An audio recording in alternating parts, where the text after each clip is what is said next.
The chandelier above the Danbury ballroom held 200 candles, and every single one of them seemed to be shining down on Duke Julian Vance like a spotlight he never asked for.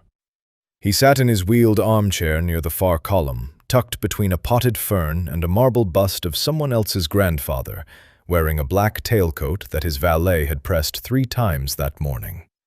His dark hair was combed neatly to the side. His jaw was clean-shaven. His shoes were polished to a mirror finish, which struck him as a particular cruelty, because no one was going to look at his shoes. They were going to look at the chair. They always looked at the chair. "Dreadful business," murmured a woman in lavender silk as she passed with her husband. She did not lower her voice enough. 22, and already confined to that thing? What a waste of a dukedom. Her husband grunted something about bloodlines and bad fortune. They moved on without a glance back. Julian kept his expression perfectly still. He had gotten rather good at that over the past 14 months. 14 months since the morning he had woken up and his legs had simply refused to carry him. 14 months of physicians shaking their heads, of servants whispering behind doors, of invitations that still arrived out of obligation, but never out of genuine warmth. He came to the Danbury Gala every year because his late mother had been close friends with Lady Danbury, and declining the invitation would be the final admission that he had given up entirely. So here he sat, a duke in name and nothing else, watching the rest of London's finest twirl and laugh and pretend he was invisible. "Julian, old fellow!" Lord Reginald Huxley approached with a glass of port, his round face already pink from drink. "Glad you could make it. Brave of you, truly. We all admire your spirit." "Thank you, Reginald. If there's anything you need, a cushion, perhaps, or a fresh glass, do send a footman. We want you comfortable." "I am comfortable." "Splendid, splendid." Reginald clapped him once on the shoulder, the kind of clap reserved for elderly hounds, and wandered off to rejoin the dancing. Julian exhaled slowly through his nose. Brave of you. As though sitting in a ballroom required the same courage as charging into battle. That was the trouble with pity. It dressed itself up as kindness, but underneath it was just another way of saying, "You don't belong here anymore." The orchestra struck up a new waltz. Couples flooded the floor. Julian watched their feet, dozens of polished shoes and embroidered slippers gliding across the marble in perfect time. He remembered what it felt like. The weight shifting from heel to toe, the slight pull of a partner's hand, the way the room blurred at the edges when the music carried you forward. He remembered all of it. And remembering was the worst part. Across the ballroom near the refreshment table, something caught his attention. A woman in a deep green gown was speaking with Lord Ashford, the most eligible bachelor of the season, according to every gossip sheet in London. Ashford was tall, broad-shouldered, and wore his wealth the way most men wore cologne, generously and without subtlety. He was leaning toward her with the confidence of a man who had never once been refused. Julian didn't know the woman. She was striking in an unusual way.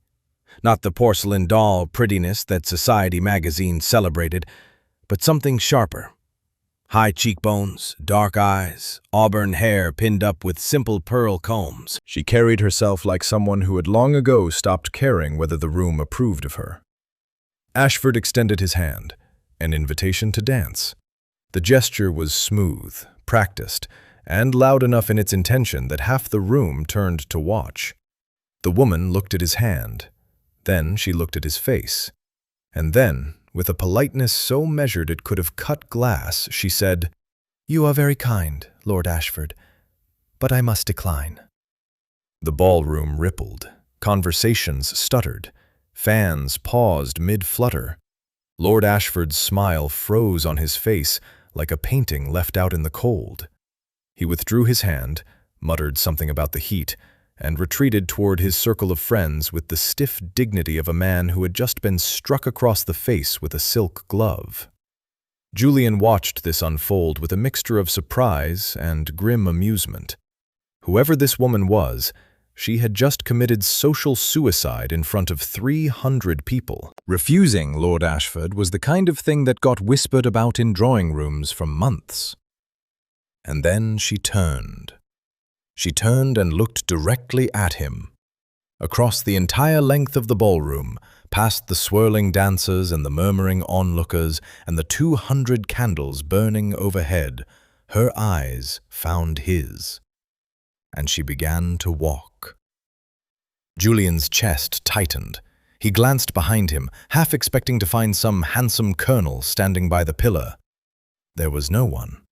Just the fern, the marble bust, and him. She crossed the floor with a steady, unhurried stride. People parted for her, some out of curiosity, others out of sheer confusion.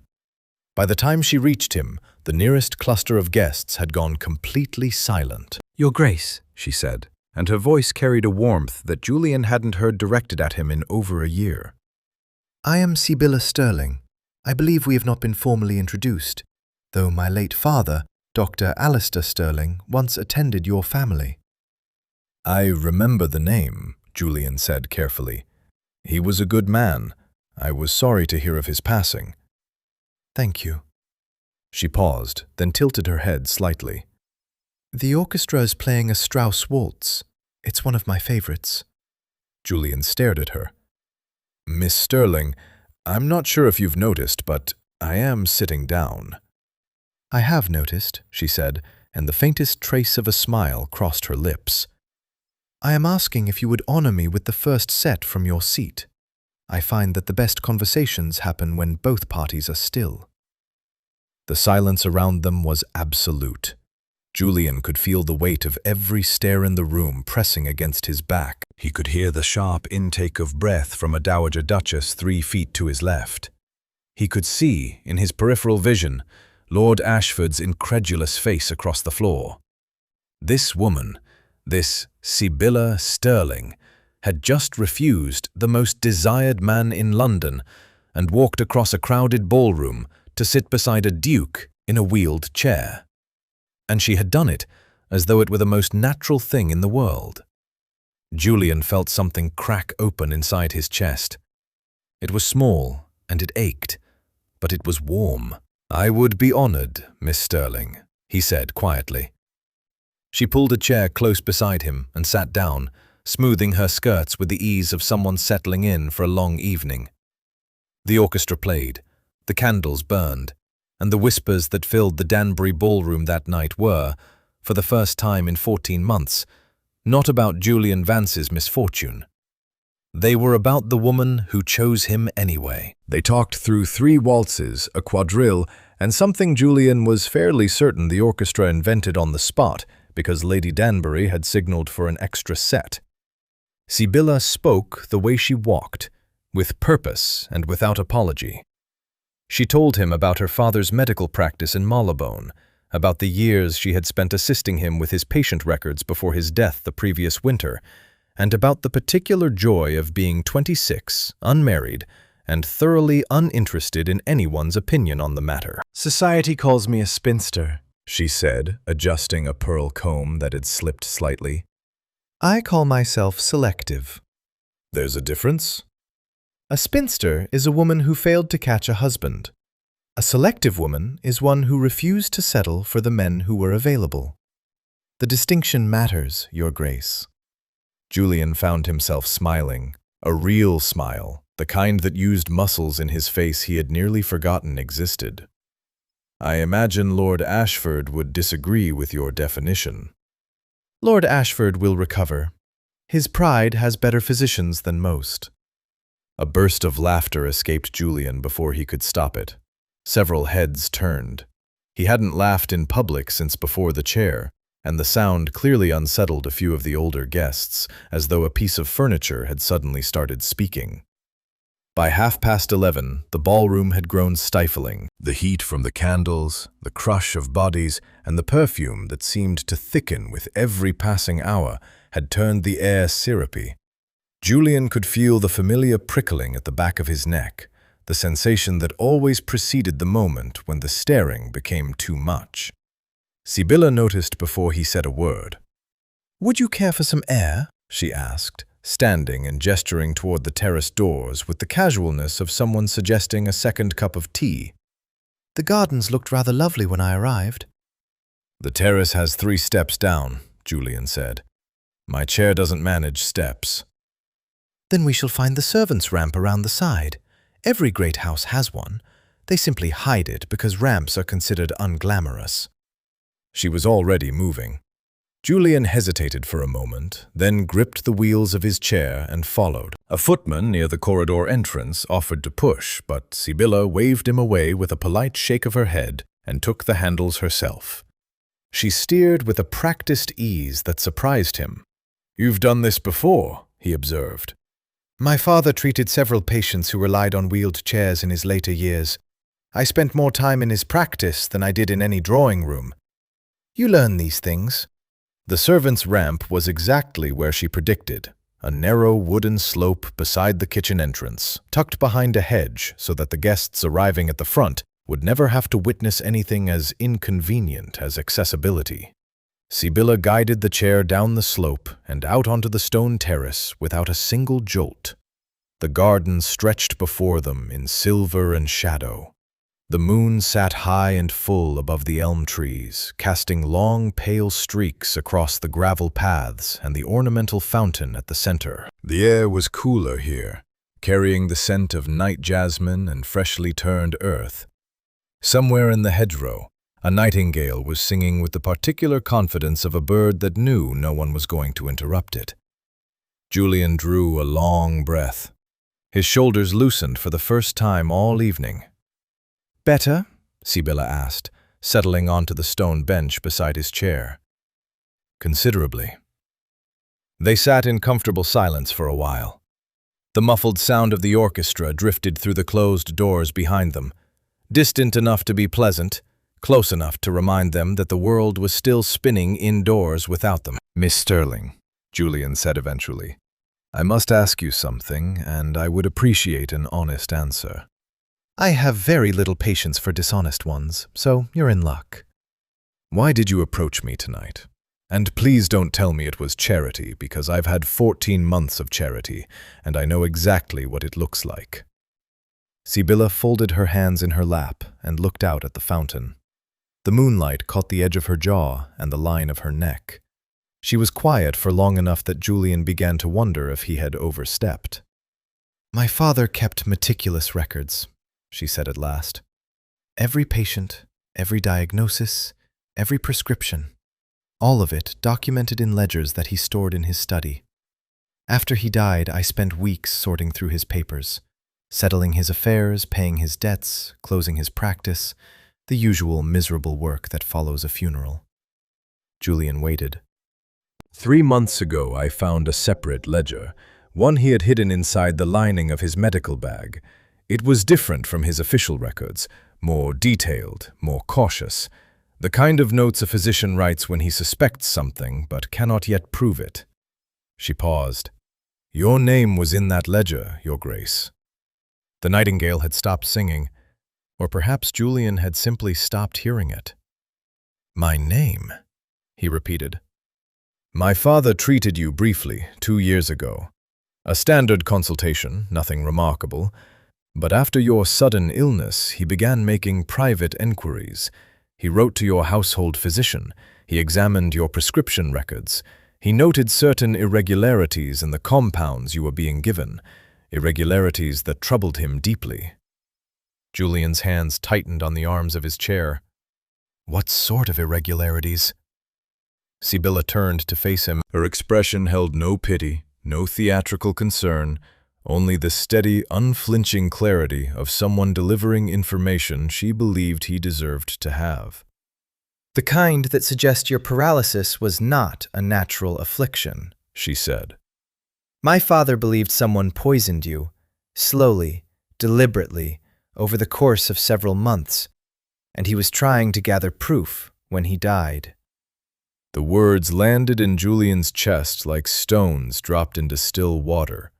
He opened his mouth, closed it, and then simply sat there, staring at the fountain while the moonlight turned everything around him into something pale and unfamiliar. I came to you tonight because you deserve the truth, Sibylla continued quietly. and because my father never had the chance to give it to you himself. She reached into the small beaded reticule hanging from her wrist and withdrew a folded piece of paper, yellowed, creased, covered in tight handwriting that Julian could not read in the dim light. She leaned forward and slipped it into the inner pocket of his tailcoat. Her fingers brushed the lapel for just a moment. This is a summary of his findings, she whispered. Read it tomorrow in private. It names the compound. It names the source.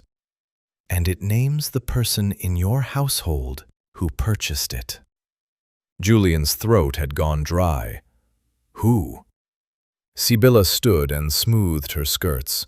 She glanced back toward the terrace doors, where the faint glow of the ballroom spilled across the stone.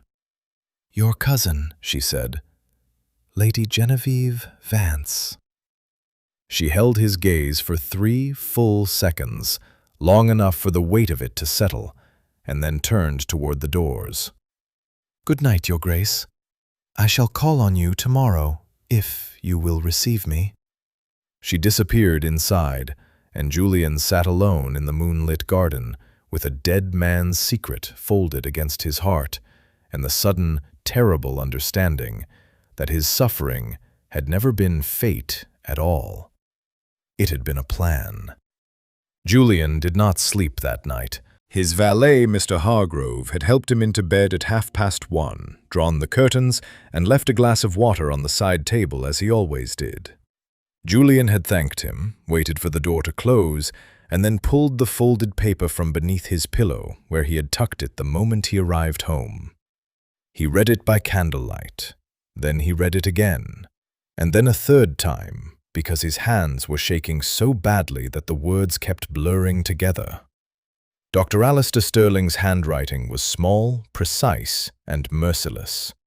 The summary ran to just over 2 pages, packed tight with medical terminology that Julian only half understood, but the conclusion was plain enough for anyone to grasp.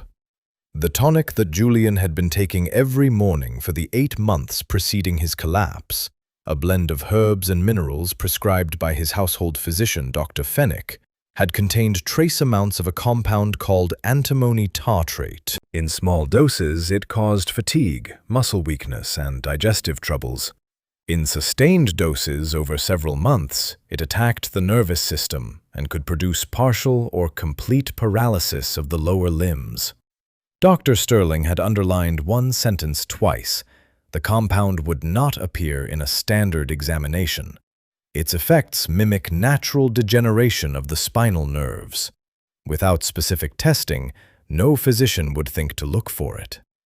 Julian had stared at that sentence until the candle burned down to a stub, and the first gray light of dawn crept through the gap in the curtains. Then he had folded the paper carefully, placed it inside the locked drawer of his bedside cabinet, and lay in the darkness with his eyes wide open while the household woke around him. By 9 o'clock, he was in the library. Oakhaven Townhouse was one of the finest residences on Grosvenor Square, 4 stories of pale Portland stone with tall windows and iron railings. The library occupied the entire east wing of the ground floor, which was the only reason Julian could reach it without assistance. Shelves of leather-bound volumes stretched from floor to ceiling on 3 walls. A walnut desk sat beneath the largest window, and it was here that Julian had spread out every piece of medical correspondence he had received since his illness began. There were 17 letters in total, 14 from Dr. Fenwick, his household physician, 2 from a specialist in Bath, 1 from a surgeon in Edinburgh who had been consulted by post and had sent back a politely worded admission that he was baffled. Julian read through Dr. Fenwick's letters with fresh eyes. The physician's tone was always reassuring. These things take time, Your Grace, and the body has its own mysterious course, and I recommend continuing the tonic as prescribed. Gentle words, comforting words, and now, in the harsh morning light, words that felt like a locked door with someone standing on the other side, smiling through the keyhole. He was comparing the handwriting in Fenwick's letters to a prescription note when the butler appeared at the library door. "Miss Sibylla Sterling to see you, Your Grace. She says you are expecting her." "Show her in, Poole, and close the door behind her." Sibylla arrived carrying a leather journal the size of a parish Bible. It was old, scuffed at the corners, and bound with a brass clasp that had been opened and closed so many times the metal had worn smooth. She wore a simple grey morning dress with a high collar and no jewelry except a thin gold chain around her neck. In the daylight, away from the flattering glow of chandeliers, she looked tired. The kind of tired that comes from carrying something heavy for a long time and finally being close to setting it down. "You read it," she said. It was a statement, not a question. Several times. Julian gestured to the chair across from his desk. "Sit down, Miss Sterling. I have questions, and I suspect you have answers." She sat, placing the leather journal on the desk between them. "This is my father's private medical ledger, the one I mentioned last night. He kept it separately from his official records because the observations inside were incomplete, suspicions rather than conclusions. He was a careful man. He would never have made an accusation without absolute proof." "And did he find that proof before he died?" "Some of it. Enough to be frightened." She opened the journal to a page marked with a thin ribbon. "Here. This entry is dated the 14th of March, 18 months ago. He writes about obtaining a sample of your morning tonic from a housemaid at Oakhaven, a woman named Prudence, who had grown concerned about the color of the mixture." Julian leaned forward. The entry was written in the same careful hand as the summary, but here the tone was different, less clinical, more urgent. Dr. Sterling described testing the tonic sample against known compounds and finding clear traces of antimony tartrate, the same substance outlined in the summary. "He tested it himself?" "In his own laboratory, yes. He had the equipment and the training. He was a fellow of the Royal College of Physicians, Your Grace. His findings would hold weight before any medical board in England." Julian's jaw tightened. "Then why didn't he come to me? Why didn't he report this?" Sibylla's expression shifted. Something flickered behind her eyes. Grief, anger, or perhaps both wound together so tightly they had become the same thing. "Because he needed to know who was responsible. A poisoned tonic means nothing without a name attached to it. Anyone in your household could have altered the mixture. A servant, a visitor, a family member.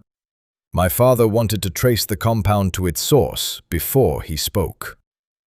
She turned several pages in the journal and stopped at another marked entry. "And he did." Julian looked down at the page. The entry was dated 5 weeks before Dr. Sterling's death. The handwriting here was slightly less steady, as though the doctor had been writing quickly or under considerable strain. The entry described a series of purchases made at an apothecary shop on Cheapside, a small establishment called Barnwell & Sons that specialized in rare chemical compounds. Over the course of nearly 2 years, someone had visited the shop at regular intervals and purchased antimony tartrate in quantities far exceeding any legitimate medical use. The purchases were made under the name Mrs. Edith Caldwell. "Mrs. Edith Caldwell does not exist," Sibylla said quietly.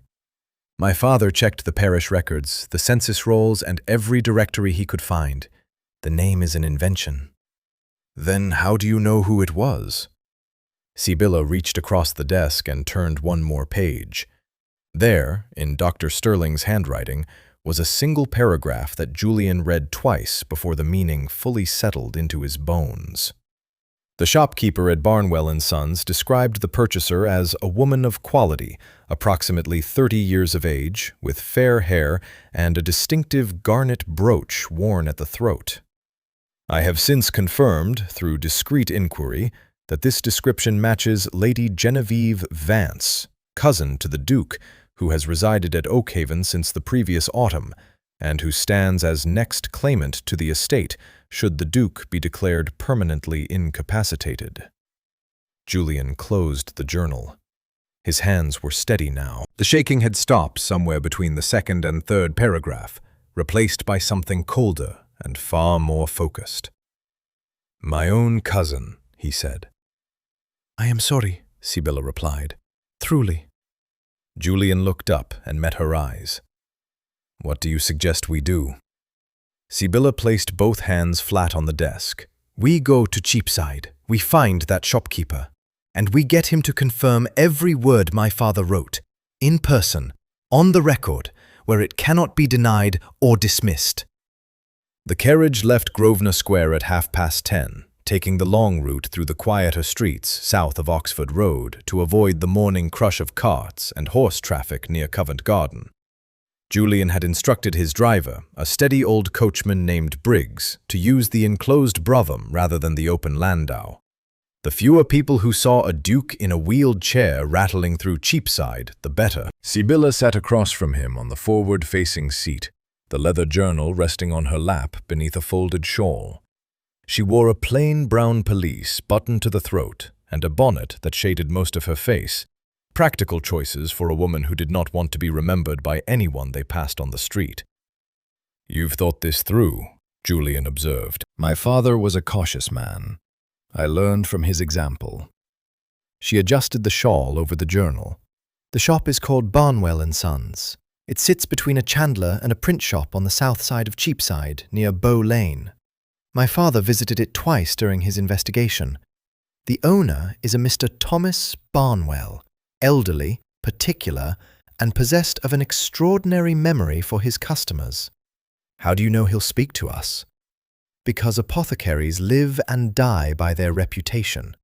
If a customer used his shop to purchase poison under a false name, Mr. Barnwell will want that known. The alternative is that his establishment becomes associated with the crime itself, and no respectable physician in London would send patients to him again." Julian considered this. The logic was sound. A man who sold chemicals for a living had every reason to cooperate if it meant keeping his own hands clean.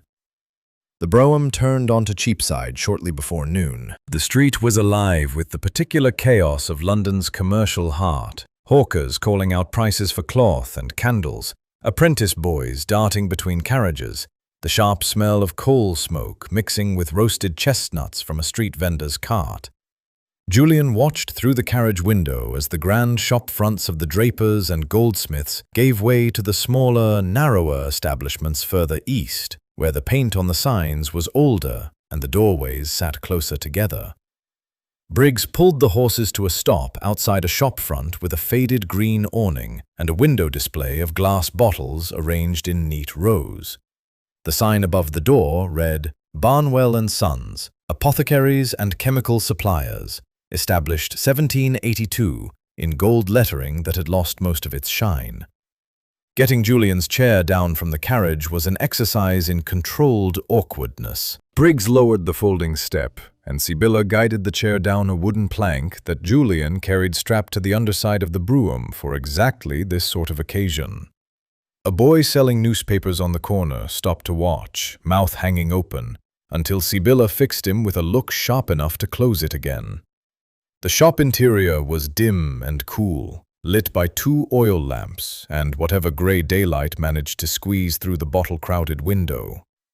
The walls were lined floor to ceiling with wooden shelves, each one packed with jars of dried herbs, mineral powders, tinctures in brown glass, and things Julian could not identify and did not particularly want to. The air smelled of camphor, dried lavender, and something faintly metallic that caught in the back of his throat. Behind the counter stood a man who looked as though he had been assembled from the same materials he sold, thin, dry, and slightly yellowed around the edges. His spectacles sat on the very tip of his nose, and his apron was spotless despite the general dustiness of everything else in the shop.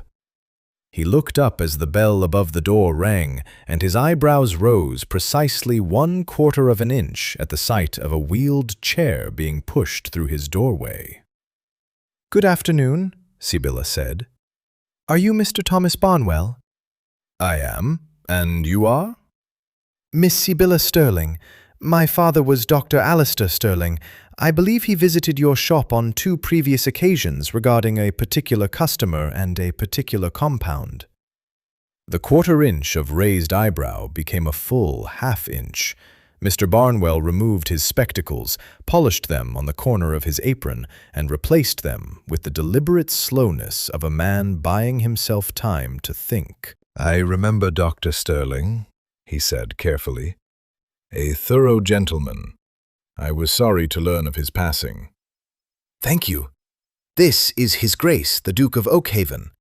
We are here regarding the same matter my father discussed with you.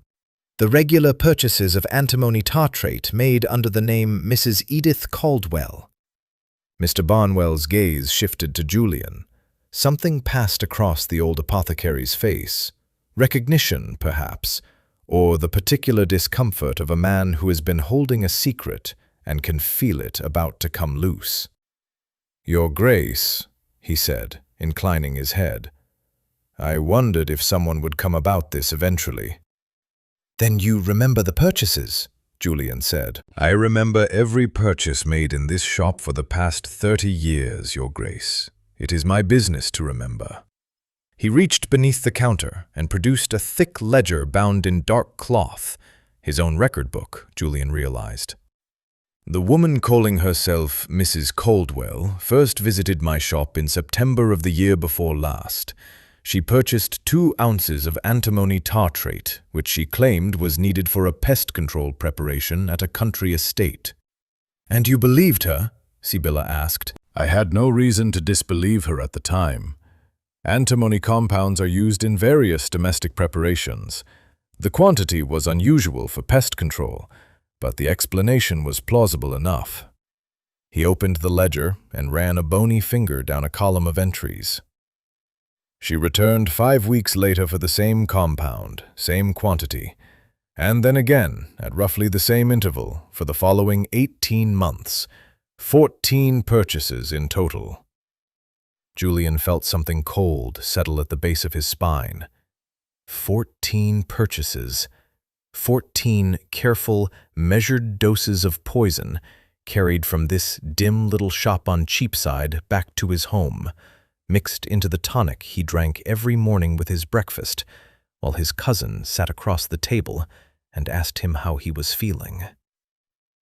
"Can you describe this woman?" Julian asked, keeping his voice level. "Mr." Barnwell closed the ledger and folded his hands on top of it. "Tall for a woman, fair-haired, well-dressed, though she made an effort to appear plain. A common trick among ladies of quality who wish to move about the city without being recognized. She wore a garnet brooch at her throat on every visit. I noticed because it seemed an odd choice for someone trying to look ordinary. Garnets catch the light." The description matched Dr. Sterling's notes precisely. Julian glanced at Sibylla. She gave a small, tight nod. "Mr. Barnwell," Julian said, "would you be willing to provide a written statement confirming these purchases, the dates, the quantities, the description of the buyer, and the false name she used?" The apothecary studied him for a long moment. Then he reached beneath the counter again and produced a fresh sheet of paper, a steel nib pen, and a pot of ink. "Your Grace, I have been in this trade for 41 years.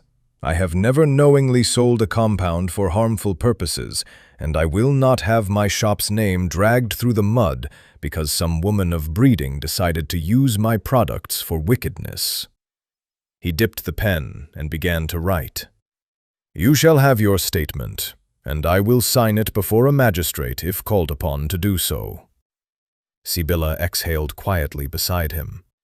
Julian watched the old man's pen move across the paper in steady, deliberate strokes, each word another brick in the wall they were building around Genevieve. When Barnwell finished, he blotted the ink, folded the statement, and handed it to Julian with the gravity of a man passing a loaded pistol across a table. "Be careful with this, Your Grace," he said. "Whoever this woman is, she has been patient and precise. People like that do not surrender quietly. Julian tucked the statement into his coat and met the apothecary's eyes. "Neither do I." They spent the night at Julian's townhouse, Sibylla in the guest quarters on the second floor, Julian in his ground-floor bedroom where everything had been arranged for the chair. The plan was to leave for the main estate at Oakhaven Manor the following morning, but Julian changed his mind over breakfast. "We should go to your father's cottage first," he said, setting down his tea. "The statement from Barnwell is strong, but a single shopkeeper's word against a woman of Genevieve's standing won't be enough. We need the original receipts your father mentioned in his journal, the ones with her handwriting on them." Sibylla paused with a piece of toast halfway to her mouth. "The cottage is in Surrey. That's a full day's journey south, and Oakhaven is north. You want to go in the opposite direction before confronting her?" "I want to make certain that when we do confront her, she has nowhere to turn. If we go to Oakhaven now, with only Barnwell's statement and the journal, Genevieve will deny everything. She'll claim the shopkeeper is mistaken, the journal is speculation, and I've been manipulated by a woman with a grudge. We need the receipts." Sibylla set her toast down and studied him. After a moment, she nodded. "Surrey first, then." They departed at 9 o'clock in the brougham, with Briggs at the reins and a hamper of cold meat, bread and cheese tucked under the rear seat in case the journey stretched past supper. The morning was overcast, a flat grey sky pressing down on London's rooftops like a damp cloth, and the roads south were thick with market wagons heading to and from the city. By early afternoon, they had passed through Croydon and were moving along the North Road toward Reigate, where the countryside opened up into rolling green hills dotted with sheep and the occasional farmstead. The air smelled different out here, cleaner, sharper, with the sweet undertone of cut hay drifting from the fields on either side. Julian had been watching the road behind them through the small rear window of the brougham for the past hour.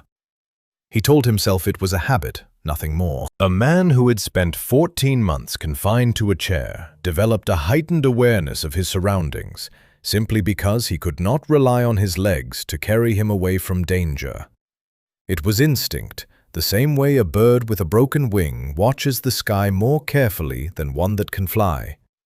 So when he noticed the dark green carriage, he noticed it quietly. It had appeared behind them shortly after they left Croydon, a closed coach drawn by 2 bay horses, keeping a steady distance of perhaps 200 yards. Close enough to follow, far enough to look incidental. "Sibylla," Julian said, keeping his voice even. "Look behind us. The green carriage with the bay horses. How long has it been there?" She turned and peered through the rear window. Her eyes narrowed. "I first saw it on the Brixton Road, just past the turnpike. I assumed it was heading the same direction." "That was nearly 2 hours ago."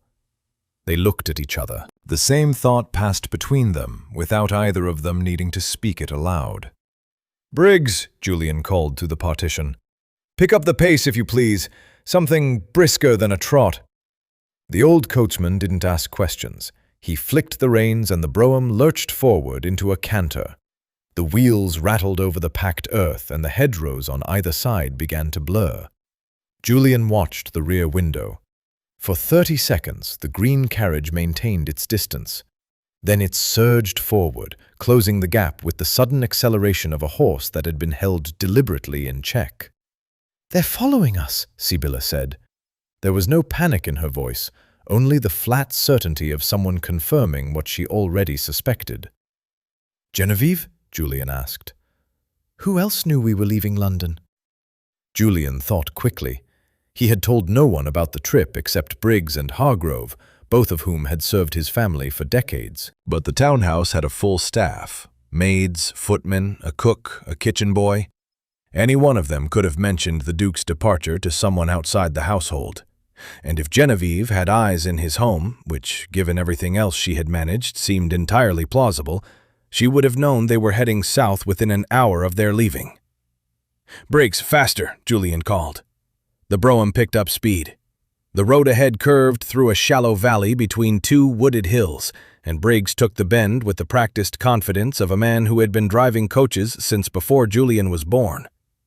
The wheels screamed against the packed dirt, and Julian gripped the armrest of his chair to keep from sliding sideways. Then he heard it.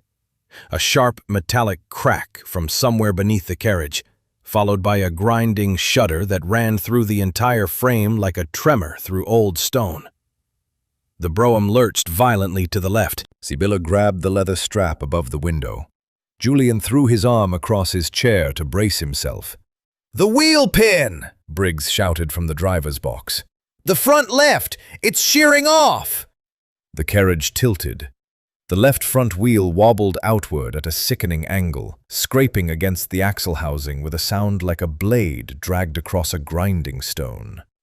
Briggs hauled on the reins, slowing the horses from a canter to a walk and then to a shuddering halt on the grassy verge beside the road. Julian's heart was hammering. He looked at Sibylla. Her face was pale, but her jaw was set and her hands were steady. "That pin was checked before we departed," Julian said. "Briggs checks every fitting before every journey. He has done so for 20 years. Then someone loosened it after his inspection," Sibylla said. "Someone at the townhouse." Through the rear window, Julian could see the green carriage slowing on the road behind them. It stopped perhaps 100 yards back. 2 figures sat on the driver's box, their faces obscured by the brims of their hats. They watched for a long moment, long enough for Julian to feel the weight of their attention. And then the carriage turned off the road onto a farm track and disappeared behind a line of trees. "They wanted to see if it worked," Sibylla said quietly. "They wanted to watch." Briggs appeared at the carriage door, his weathered face creased with concern and something close to fury. "Your Grace, the pin's been filed nearly through. Clean cut, deliberate. This was done on purpose." Julian looked down at his useless legs, then at the open road stretching ahead, and then at the leather journal sitting on Sibylla's lap. 3 miles ahead, according to the last milestone they had passed, there was a coaching inn at the crossroads near Merstham. "Can the wheel hold for 3 miles at a walk?" Julian asked. Briggs examined the axle, tested the wheel with both hands, and gave a reluctant nod. "At a walk, aye. Anything faster and we'll lose it entirely. Then walk us to the inn. We'll stop there for the night and send for a wheelwright in the morning." Briggs climbed back to his seat. The brougham crept forward along the verge, the damaged wheel groaning with every rotation. Sibylla sat with one hand on the journal and the other gripping the window strap, watching the tree line where the green carriage had vanished. "She knows," Sibylla said. "Genevieve knows we went to Cheapside. She knows what we found. And now she's trying to stop us before we find anything else." Julian stared ahead at the road. "Then we had better find it quickly." The Crossed Keys Inn sat at the junction of 2 roads just outside Merstham, a squat building of red brick and dark timber that had been serving travelers since the reign of George II. It was the kind of place that smelled permanently of wood smoke and boiled mutton, where the floorboards creaked in a different key depending on which room you were standing in, and where the innkeeper asked no questions as long as you paid in advance. Briggs handled the arrangements. He spoke to the innkeeper, a broad woman named Mrs. Kettle, whose arm suggested a lifetime of hauling ale barrels, and secured 2 rooms on the ground floor, a stable for the horses, and a private parlor at the back of the building where they could eat without being observed from the main tap room. He also sent a boy on horseback to the nearest village to fetch a wheelwright for the morning. The parlor was small and low-ceilinged, with a coal fire burning in a grate that was slightly too large for the room, and a single window that looked out onto a yard full of chickens. Mrs. Kettle brought them a supper of cold roast beef, pickled onions, bread with dripping, and a pot of tea strong enough to strip paint from a fence post. She set the dishes on the table, glanced at Julian's chair with the briefest flicker of curiosity, and left without a word. Julian appreciated that more than he could say. They ate in near silence. The journey, the chase, the damaged wheel, all of it had settled over them like a fog, and neither seemed inclined to talk through it until the food was gone and the tea had done its work. Sibylla ate steadily and without fuss, the way someone eats when they have learned that meals are fuel and not an occasion. Julian managed most of the beef and half the bread before his appetite gave out. It was Sibylla who finally spoke. "We should discuss tomorrow. The cottage is another 12 miles south, and if Genevieve's people are still watching the road—" "We'll leave before dawn," Julian said. "Briggs can have the wheel repaired by first light if the right arrives early enough. We take the back lanes through Gatton and approach the cottage from the west, through the common land. If anyone is watching the main road, they won't see us." Sibylla nodded slowly. "You know the area?" "I hunted in Surrey as a boy. Before all this." He gestured vaguely at the chair. "I remember the lanes well enough." Another silence followed. The fire crackled and shifted in the grate. Outside, one of the chickens made a sound of mild distress, and then everything was quiet again. Julian stared at the fire. The orange light played across his hands that were strong, that could grip a wheel rim or hold a pen or turn the pages of a ledger, but that could not carry him across a room. He flexed his fingers and felt the familiar tightness in his jaw that came whenever his thoughts wandered in this particular direction. "I keep thinking about what would have happened today if the wheel had given out at full speed," he said. "If Briggs hadn't slowed in time. If the carriage had overturned on that bend." Sibylla set down her teacup. "It didn't. Because we were fortunate. And fortune is a miserable thing to depend on." He looked at her. "I cannot run, Sibylla. I cannot fight. If those men had stepped out of that green carriage and walked toward us on the road, I would have been sitting in this chair, watching them come, with absolutely nothing I could do about it." He hadn't meant to say it so plainly. The words came out before he could dress them up in something more dignified, and once they were in the room, there was no taking them back. They sat between the teacups and the empty plates, like an uninvited guest that everyone was too polite to acknowledge. Sibylla studied him for a long moment. The firelight caught the shadows beneath her eyes and the firm set of her mouth. When she spoke, her voice was calm and measured, the way someone speaks when they are choosing each word with care, because they understand the person listening needs to hear them properly. "My father treated a colonel once," she said. "Colonel Hartley, from the 14th Light Dragoons. He had lost his right arm at Salamanca, taken off by a French cannonball during a cavalry charge. When he came to my father's practice, he was convinced his life as a soldier was finished. He said a one-armed man was useless in battle, and useless everywhere else." Julian said nothing. "My father told him something I have never forgotten. He said, 'Colonel, you did not lead your men with your arm. You led them with your mind. The arm was simply the part of you that held the sword. The part that mattered was always higher up.'" She paused. "Colonel Hartley returned to active service within the year. He commanded his regiment through 2 more campaigns and retired with full honors." Julian let out a slow breath. "That's a fine story, but Colonel Hartley could still walk." "Colonel Hartley could still be finished by a musket ball too, but that didn't stop him from riding back into the field. The question was never what his body could do, Julian. The question was what his mind was willing to attempt." She leaned forward. "You figured out the back lanes through Gatton from memory. You read your physician's letters and spotted the inconsistencies before I even pointed them out. You handled Barnwell at the apothecary shop with the precision of a barrister building a case. Your legs do not work. Your mind works beautifully. And right now, your mind is the thing that Genevieve is most afraid of." The coal in the grate popped and sent a shower of sparks up the chimney. Julian watched them rise and vanish. She was right. He knew she was right.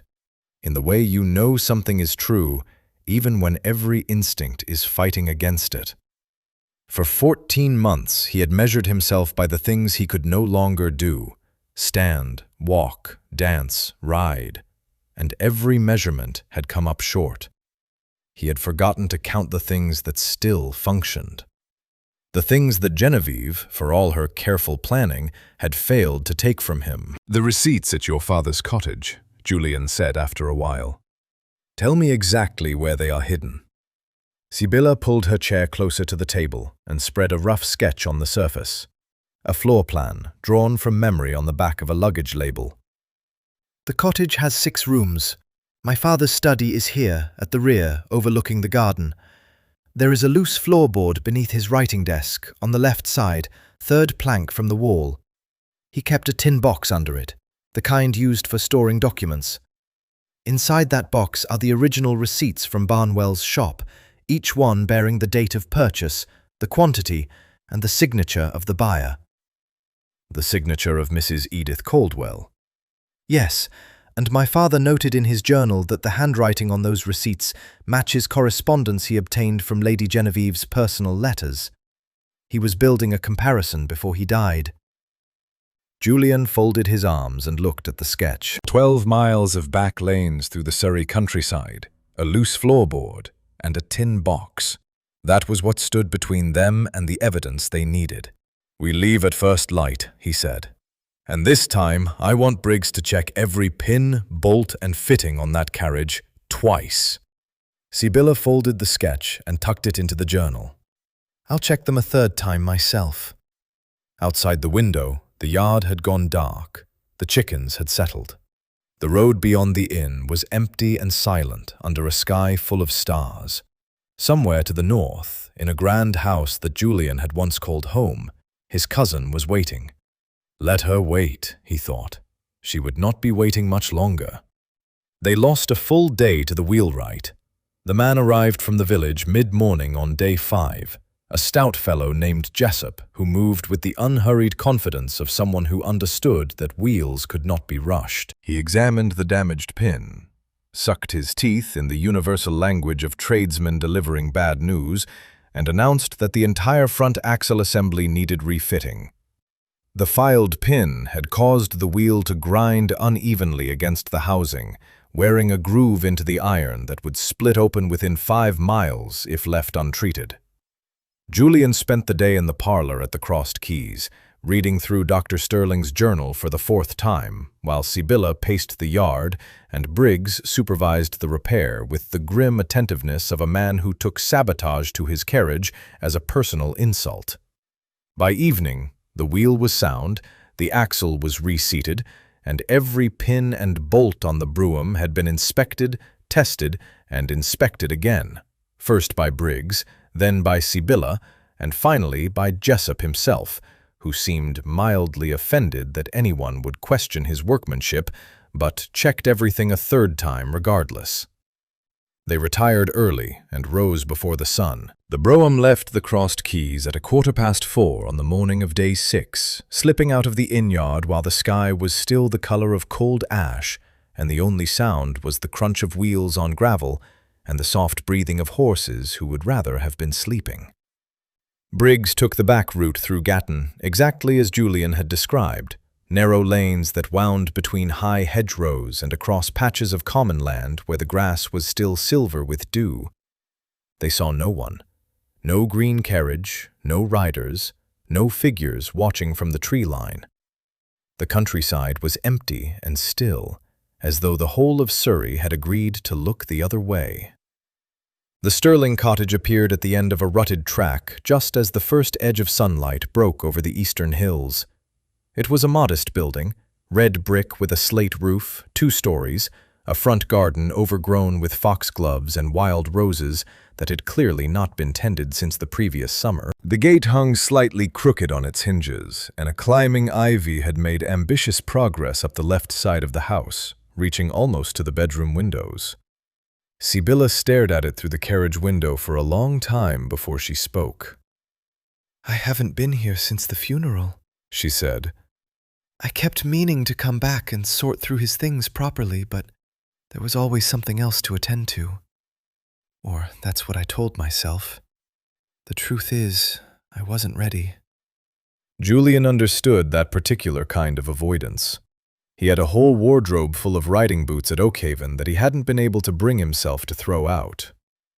Briggs brought the carriage as close to the front door as the narrow path allowed.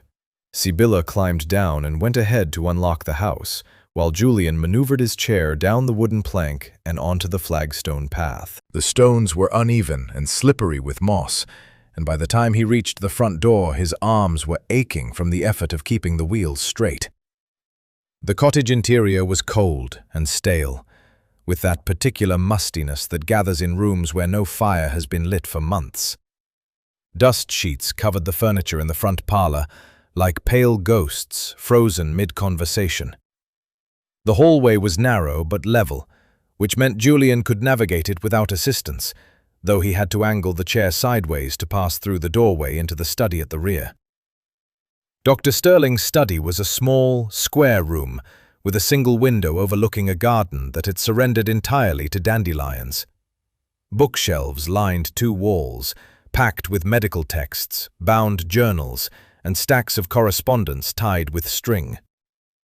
A writing desk stood beneath the window, a solid oak piece with brass handles and ink stains on the leather surface that spoke of years of late-night work. Sibylla stood in the doorway, taking it all in. Julian watched her face and saw the particular expression of someone revisiting a room that still held the shape of a person who was gone.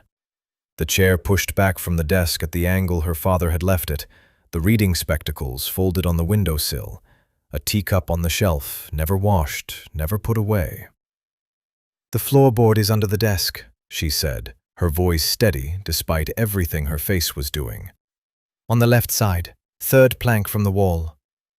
She crossed the room, knelt beside the desk, and ran her fingers along the floorboards until she found the one that gave slightly under pressure. It was a clever hiding place.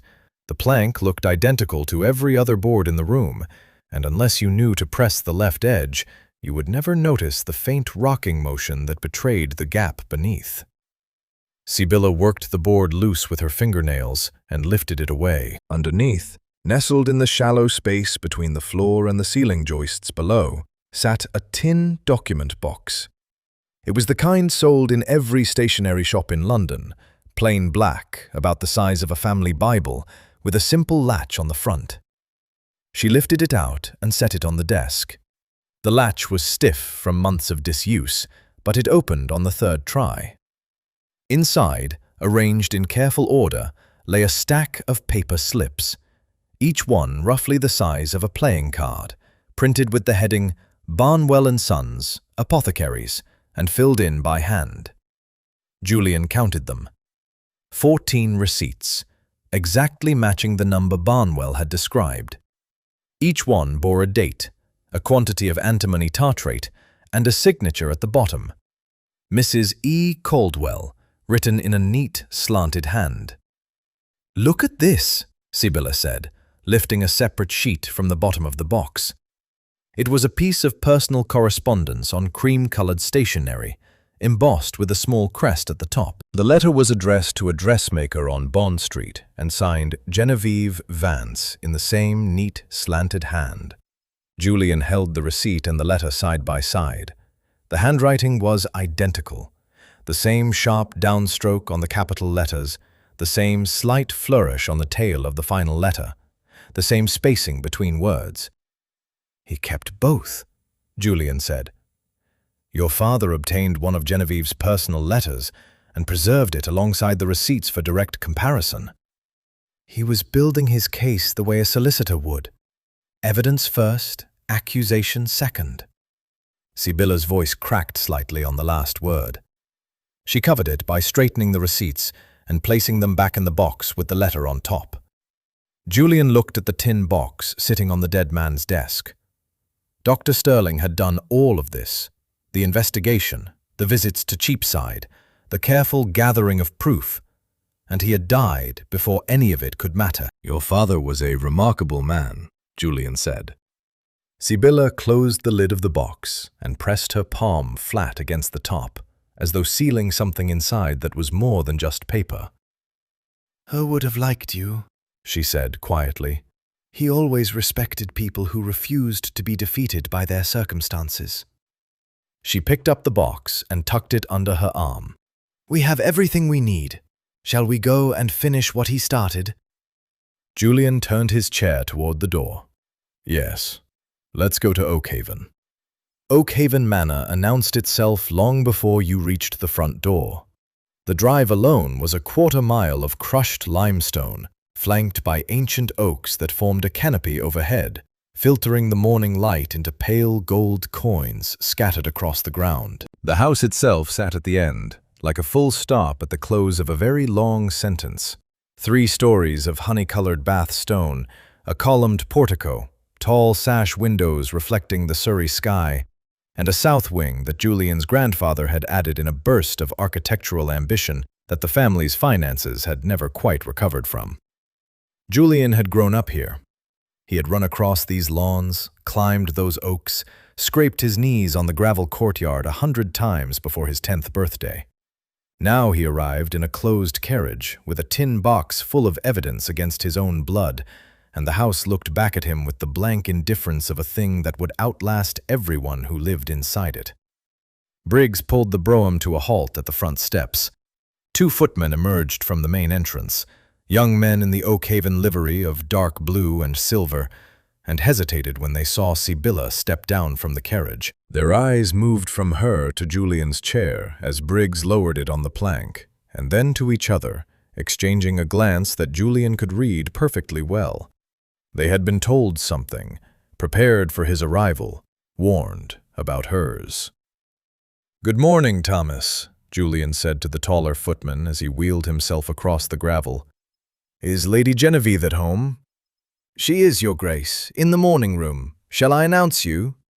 "That won't be necessary. I know the way to my own morning room."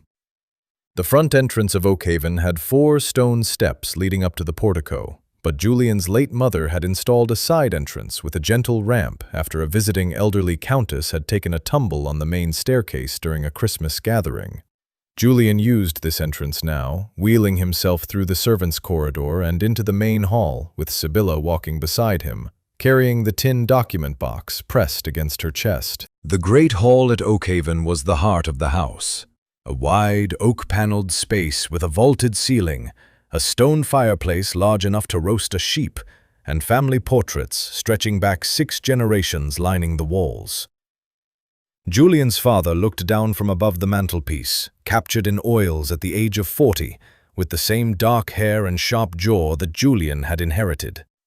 His mother hung opposite, serene in blue silk, her expression carrying the faint amusement of a woman who had never taken the aristocracy quite as seriously as it took itself. Between these 2 portraits, in a gilded frame slightly smaller than either, hung a painting of Julian himself, commissioned the year before his illness, when he had still been the young duke that society adored. Standing tall in riding clothes, one hand resting on the neck of his favorite horse, looking out at the viewer with the easy confidence of a man who had never once doubted that his body would carry him wherever he wished to go. Julian did not look at it as he passed. The morning room was at the far end of the hall, through a set of double doors that stood half open. Julian could hear the clink of china before he reached them, the particular sound of a teaspoon against a porcelain cup, precise and unhurried. Genevieve was seated by the window in a high-backed chair, a cup of tea balanced on the arm and a copy of the Morning Post folded on her lap. She was 31, fair-haired, and handsome in the angular way of women who understood that appearance was a form of currency and managed theirs with the discipline of a banker. Her dress was dove grey, her posture immaculate, and the garnet brooch at her throat caught the morning light exactly the way old Mr. Barnwell had described. She looked up as Julian entered. Her expression shifted through 3 stages in rapid succession: surprise, calculation, and then a smooth, practiced warmth that settled over her features like a curtain being drawn. "Julian, darling, what a wonderful surprise. I wasn't expecting you back from London so soon." Her gaze moved to Sibylla, and the warmth cooled by several degrees. "And you've brought a guest." "This is Miss Sibylla Sterling," Julian said, positioning his chair directly across from Genevieve.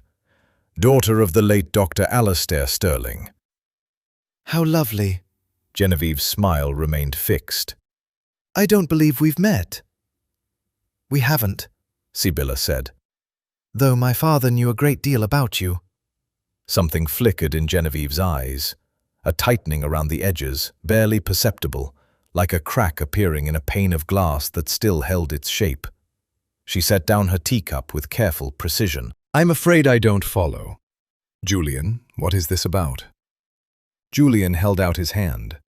Sibylla opened the tin box and placed the stack of receipts into his palm. He held them up so that Genevieve could see the printed heading, Barnwell and Sons, Apothecaries, and watched her face. The crack widened, just a fraction.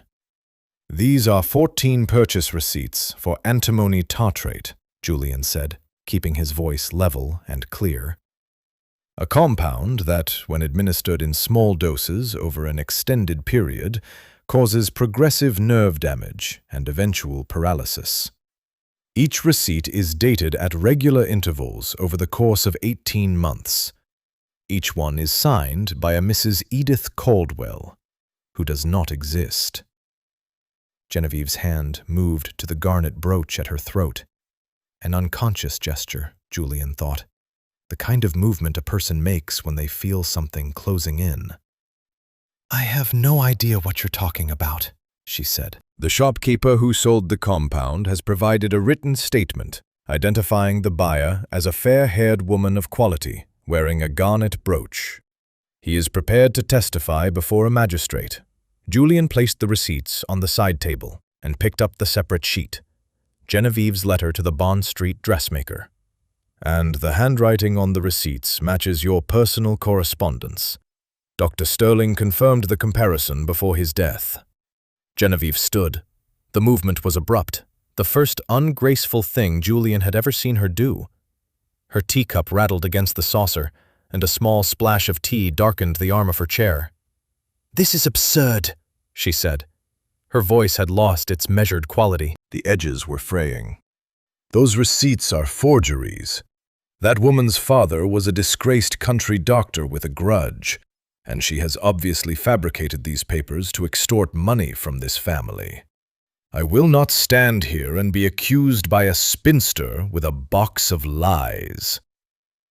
Dr. Sterling was a fellow of the Royal College of Physicians, Sibylla said quietly.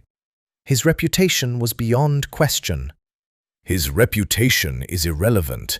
He is dead, and the dead cannot defend their claims. Genevieve turned to Julian, and something harder surfaced behind her eyes. Julian, you cannot seriously be entertaining this. You are unwell. You have been unwell for a very long time, and your judgment is compromised. This woman has taken advantage of your condition to feed you fantasies, and I will not allow it to continue. She crossed the room to the bell pull by the fireplace and rang it twice. Within moments, 2 footmen appeared at the door. Please escort Miss Sterling to the front entrance, Genevieve said, her composure almost fully restored. She is leaving. She is my guest, Julian said sharply. And this is my household to manage while you are incapacitated, cousin. The trustees granted me domestic authority last autumn, as you well know. She turned to the footman. Show her out, and see that she is not admitted again. The footman looked at Julian. He saw the apology in their eyes, the helpless expression of men who answered to whoever held the keys, and then they stepped toward Sibylla. Sibylla held up one hand. I will leave on my own, thank you. She looked at Julian, and in her gaze was something steady and certain, a promise made without words. Your Grace, I shall call on you again very soon. She walked out of the morning room with her shoulders straight and her chin raised, and the footman followed her, like an honor guard escorting someone from a place they fully intended to return to. Julian sat in his chair in the great hall of his own home, surrounded by portraits of his ancestors, and listened to the front door close behind the only person who had told him the truth in 14 months. Genevieve smoothed her skirt and picked up her teacup. You really must be more careful about the company you keep, Julian. London is full of opportunists. Julian looked at the garnet brooch glinting at her throat. "Yes," he said quietly, "it certainly is." Sibylla Sterling had been thrown out of better places than Oakhaven Manor, and she had no intention of staying thrown. She spent the night at a coaching inn 3 miles from the estate, composing letters by candlelight at a desk that wobbled every time she pressed the pen too firmly.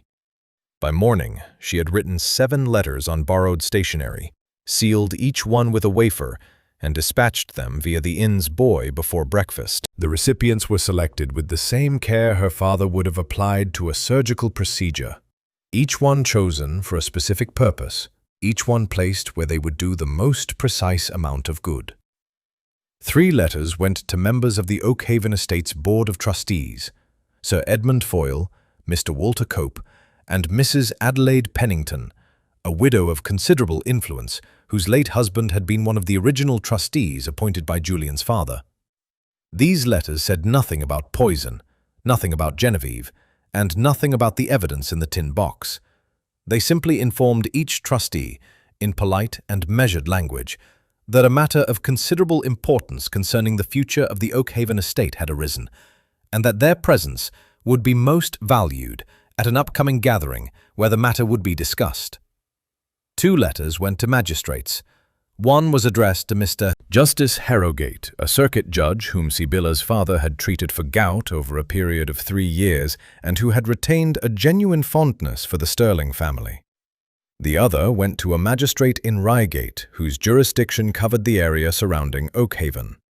Both letters requested their attendance at the same gathering, again without specifying the nature of the business. Sibylla understood that magistrates, like cats, responded better to curiosity than to direct commands. The 6th letter went to Lady Marchmont, the most reliable gossip in London's upper circles, whose ability to spread information through high society rivaled the efficiency of the penny post.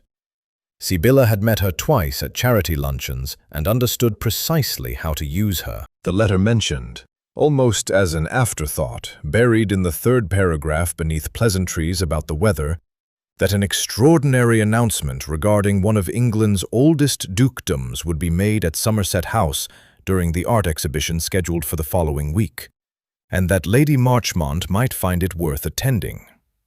The 7th letter was addressed to Julian.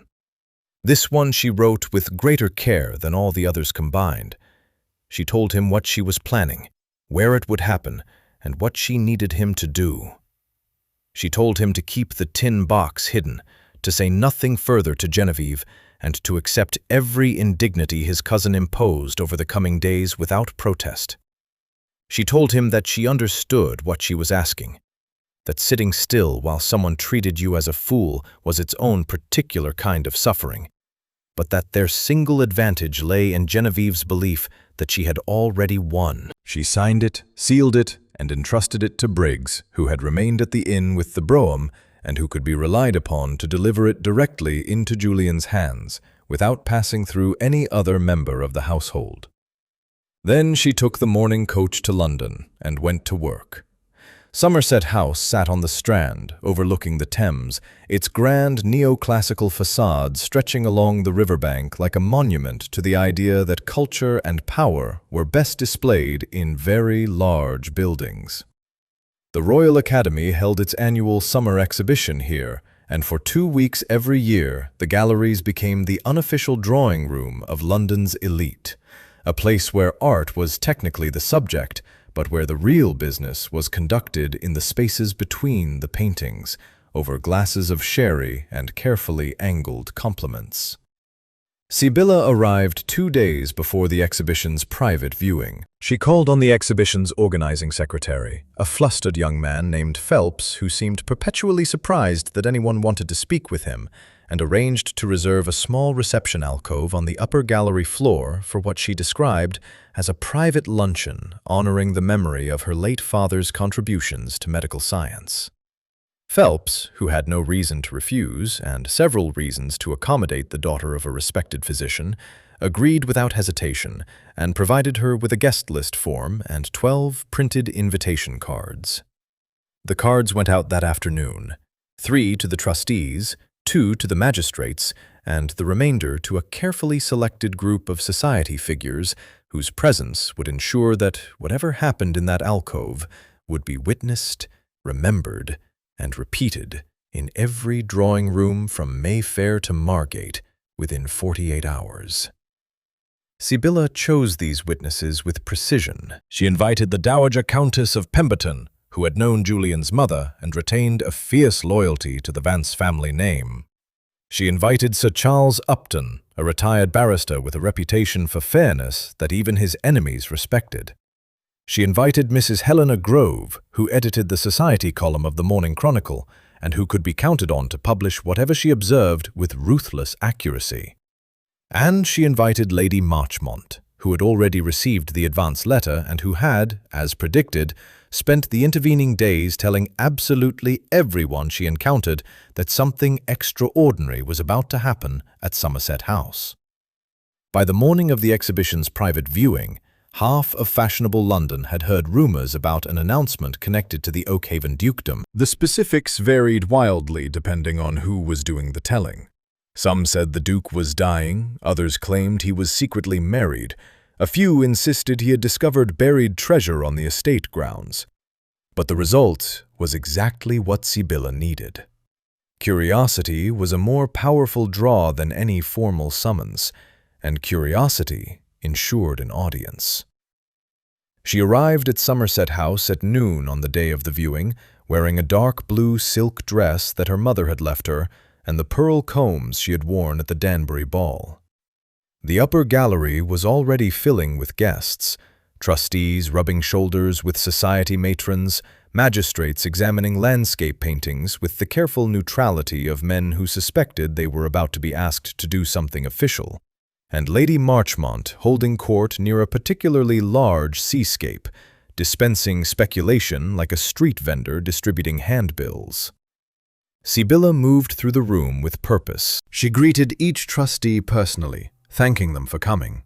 She exchanged polite words with the magistrates. She positioned herself near the alcove entrance and waited. At 20 minutes past 1, a carriage pulled up to the Strand entrance of Somerset House. Briggs climbed down from the driver's box, lowered the wooden plank, and guided Julian's chair onto the pavement. Julian wore his finest black tailcoat, a white cravat tied with mathematical precision, and an expression that Sibylla had not seen on his face before. It took her a moment to identify it. Then she understood. It was certainty. Julian wheeled himself through the main entrance, past the startled porter, through the ground-floor gallery where visitors parted in awkward silence, and into the mechanical lift that had been installed the previous year to assist elderly patrons reaching the upper floors. He emerged on the upper gallery to find every face in the room turned toward him. Sibylla met him at the alcove entrance. "Everyone is here," she said quietly. "The trustees, both magistrates, and enough witnesses to fill a courtroom. Genevieve has no idea."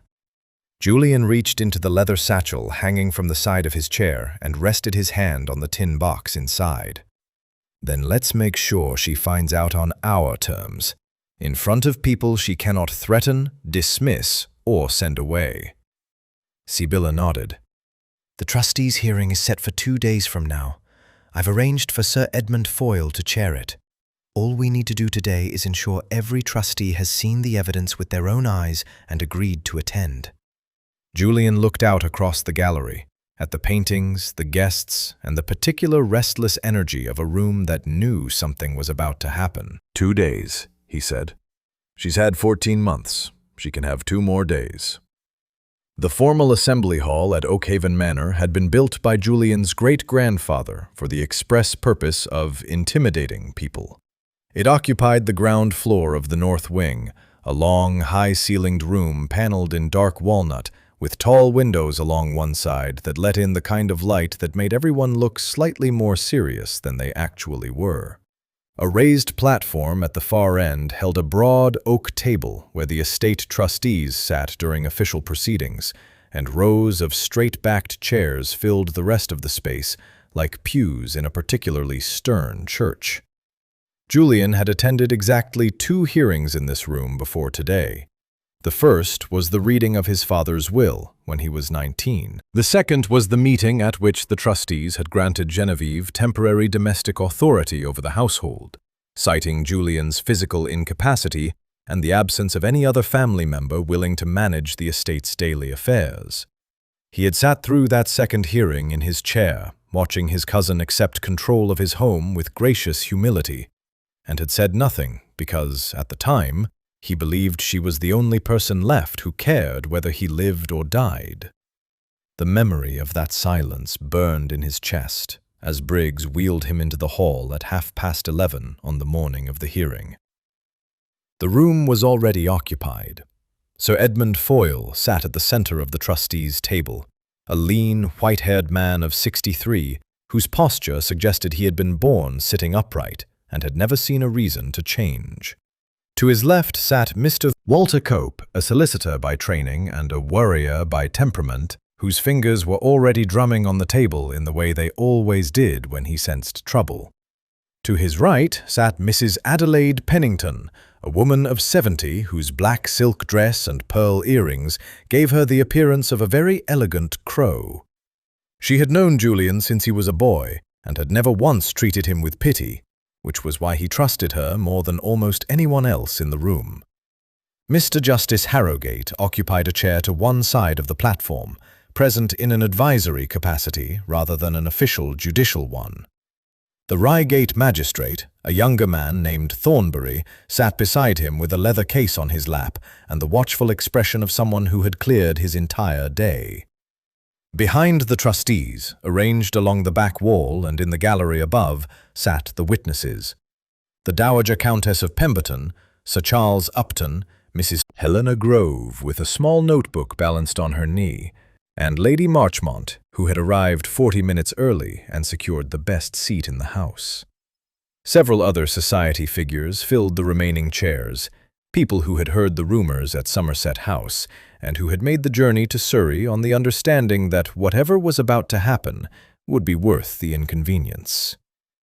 Sibylla sat in the front row, wearing the same dark blue dress from the exhibition. The tin document box rested on her lap. She caught Julian's eye as he entered, and he gave her the smallest nod. The doors at the far end of the hall opened, and Genevieve walked in. She had dressed for battle. A cream silk gown with embroidered sleeves, her hair swept up in an arrangement that must have taken her maid the better part of an hour, and the garnet brooch, always the garnet brooch, pinned at her throat. She moved through the room with the measured stride of a woman who believed she was about to win something, and took a seat on the opposite side of the aisle from Sibylla, without acknowledging her presence. Sir Edmund called the hearing to order with a tap of his hand on the oak table. This hearing has been convened at the request of His Grace, the Duke of Oakhaven, to address a matter concerning the administration and future governance of the estate. Your Grace, you have the floor. Julian wheeled himself to the open space before the trustees' table. Every eye in the room followed him. He could feel the familiar weight of being watched, the same suffocating pressure he had endured at the Danbury ball. But today, it felt different. Today, the watching meant something. Thank you, Sir Edmund. Julian's voice carried clearly through the hall, steady and precise. I will be brief, because the evidence speaks more plainly than I can. 14 months ago, I lost the use of my legs. Every physician who examined me concluded that the paralysis was the result of natural nerve degeneration, a tragic but unavoidable decline. I accepted that diagnosis. I had no reason to doubt it. He paused and looked directly at Genevieve.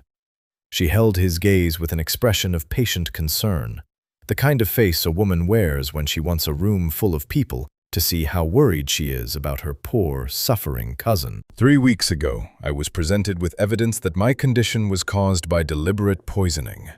A compound called antimony tartrate was introduced into my daily tonic over a period of 18 months. In sustained doses, this compound destroys the nervous system and produces paralysis that mimics natural disease. The poisoning was carried out by a member of my own household. The room shifted. Chairs creaked. Lady Marchmont's fan stopped mid-flutter. Genevieve's expression of concern held firm, though the color had begun to drain from beneath it, like water seeping from a cracked vessel. "These accusations are the product of a disturbed mind," Genevieve said, rising from her chair. "My cousin has been unwell for over a year, and his judgment has been compromised by the influence of a woman who has filled his head with conspiracies. I move that the board consider an immediate assessment of His Grace's mental fitness to—" "Sit down, Lady Genevieve," said Mrs. Pennington in a tone that could have frozen the Thames in August. "You will have your opportunity to speak. At present, the floor belongs to the Duke." Genevieve sat. The garnet brooch trembled slightly at her throat. Julian continued. "The late Dr. Alistair Sterling, a Fellow of the Royal College of Physicians, conducted a private investigation into my illness before his death. His findings are documented in a personal medical ledger, which I now submit to this board." Sibylla rose and carried the leather journal to the trustees' table. Sir Edmund accepted it, opened it to the marked pages, and began to read. Mr. Cope leaned over his shoulder. Mrs. Pennington produced a pair of spectacles and read along with them. "In addition," Julian said, "I submit 14 original purchase receipts from Barnwell & Sons, an apothecary on Cheapside, documenting the regular acquisition of antimony tartrate over 18 months under the false name Mrs. Edith Caldwell." He turned to Sibylla, who opened the tin box and placed the receipts on the table alongside the journal. "I also submit a written statement from Mr. Thomas Barnwell himself, identifying the purchaser by physical description, and a sample of Lady Genevieve's personal correspondence, which demonstrates that the handwriting on the receipts is hers." Sir Edmund examined the receipts, the statement, and the letter. He held 2 of the receipts beside Genevieve's correspondence and studied them for a long, silent moment. Then he passed them to Mr. Cope, who passed them to Mrs. Pennington, who looked at the handwriting, looked at Genevieve, and removed her spectacles with the deliberate slowness of a woman reaching a conclusion she found personally offensive. The room was absolutely silent. Julian gripped the arms of his chair, and then, with an effort that sent pain shooting through every nerve below his waist, he placed both hands on the armrests, set his jaw, and pushed himself upward. His legs shook beneath him. His knees threatened to buckle. Sibylla half rose from her seat, one hand extended, but Julian held up a palm to stop her. He stood, unsteady, trembling, supported by nothing except the cane that Briggs silently pressed into his right hand. But he stood. "I am neither physically incapacitated nor mentally unfit," he said, looking at each trustee in turn. "I am a man who was poisoned by someone I trusted, and I am standing in my own hall, in my own home, asking this board to examine the proof and act accordingly." He held the position for 5 full seconds, long enough for every person in the room to see it, to absorb it, to understand what it meant, and then lowered himself back into the chair with as much control as his shaking arms could manage. Sir Edmund Foyle cleared his throat. He looked at the evidence spread across the table, then at Justice Harrogate, then at Genevieve. "Lady Genevieve," he said, "I believe you will need to remain in this room for some considerable time. Mr. Thornbury, if you would be so kind as to ensure no one leaves until we have concluded our examination." The Reigate magistrate stood, closed the door at the rear of the hall, and positioned himself in front of it with the quiet competence of a man who had done this sort of thing before. Genevieve's hands were perfectly still in her lap. Her face was perfectly composed, and her eyes, fixed on Julian across the length of the hall, held the particular emptiness of someone who had just watched every door close at once. The conservatory at Oakhaven had been Julian's mother's favorite room.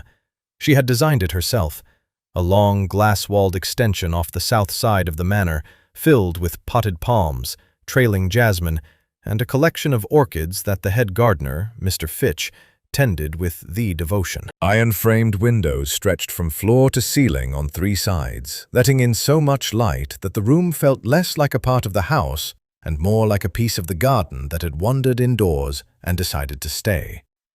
Julian sat in his chair beside the largest window, a woolen blanket across his knees despite the warmth of the afternoon sun.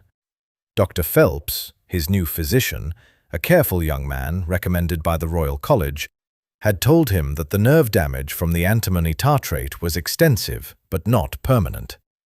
With the poison removed from his system and a proper restorative regimen in place, sensation and strength would return gradually over the coming months. The process would be slow, uncomfortable, and maddeningly unpredictable. Some days his legs would feel almost normal. Other days, they would feel like they belonged to someone else entirely. Today was somewhere in between. He could feel the sun on his ankles through the glass, which was an improvement over last week, when he could feel nothing below the knee at all. On the wrought iron table beside him sat a cup of tea, prepared by his own hand from leaves he had selected himself, brewed in a pot he had washed personally, and poured without anyone else touching it at any stage. He understood that this level of caution bordered on the absurd, but after 18 months of drinking poison served to him by people he trusted, he felt entitled to a measure of absurdity where his beverages were concerned.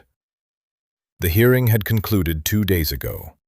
The trustees had deliberated for 4 hours behind closed doors before reaching their decision. Genevieve's domestic authority over the estate was revoked immediately and without appeal. Her personal belongings were packed by the household staff under Briggs's supervision and loaded onto a hired carriage the following morning. She was informed that she was no longer welcome at Oakhaven, at the London townhouse, or at any property connected to the Vance family holdings. Julian had not been present for her departure. He had considered it, had spent nearly an hour deciding whether he owed it to himself to watch her leave, and had ultimately concluded that he did not. Genevieve had occupied enough of his attention for one lifetime. He did not need to give her the satisfaction of an audience for her final performance. Mrs. Pennington had told him afterward that Genevieve had left with perfect composure, her chin raised and her gloves buttoned, offering polite thanks to the footman who carried her trunks, as though she was simply departing after a pleasant weekend visit. The only sign that anything had cracked beneath the surface was a single moment at the front door when she had paused and looked back at the house with an expression that Mrs. Pennington described as hungry. The look of someone who wanted something very badly, the old woman had said, settling into her chair with the bluntness of a person who had earned the right to say exactly what she thought, and who cannot quite believe it has been taken away. Justice Harrogate had taken possession of the evidence, the journal, the receipts, Barnwell's statement, the handwriting comparison, and had forwarded the entire file to the appropriate authorities for criminal investigation. Mr. Thornbury had added his own report. The wheels of English law turned slowly, but they turned, and Genevieve would find that the world outside Oakhaven had grown considerably less welcoming in her absence. Lady Marchmont had seen to that with characteristic efficiency. By the morning after the hearing, every drawing room in London knew what Lady Genevieve Vance had done, and doors that had once opened for her were closing with the soft, decisive click of locks being turned. Social ruin, Julian reflected, was a punishment that the law could never match. A prison sentence had a fixed term. Society's memory did not. He heard the sound of wheels on the gravel path outside the conservatory, lighter than a carriage, quicker than a cart. A moment later, the glass door opened and Sibylla stepped inside, slightly out of breath and carrying a canvas bag over one shoulder that appeared to contain more books than any single bag was designed to hold. "You're late," Julian said. "Your gardener stopped me at the gate to discuss his concerns about the orchid drainage. He is a very thorough man." She set the bag down on the floor, pulled a chair close to his, and sat with the particular sigh of someone who had been on her feet since dawn. "How are the legs today?" "The left one has opinions. The right one is still thinking about it." "Progress." She looked around the conservatory, taking in the sunlight, the jasmine, the gentle hum of warmth trapped beneath the glass. "This is a beautiful room." My mother built it. She said every house needed at least one room where you could see the sky without getting rained on. He paused. I've been thinking about what happens next. In terms of the investigation? Harrogate says, In terms of everything else. Julian reached into the leather satchel hanging from his chair and withdrew a folded document. It was heavy paper, cream-colored, printed with the Oakhaven crest at the top and covered in the dense, precise language of a legal instrument. He held it out to her. Sibylla took it and unfolded it with the cautious hands of someone accustomed to handling documents that mattered.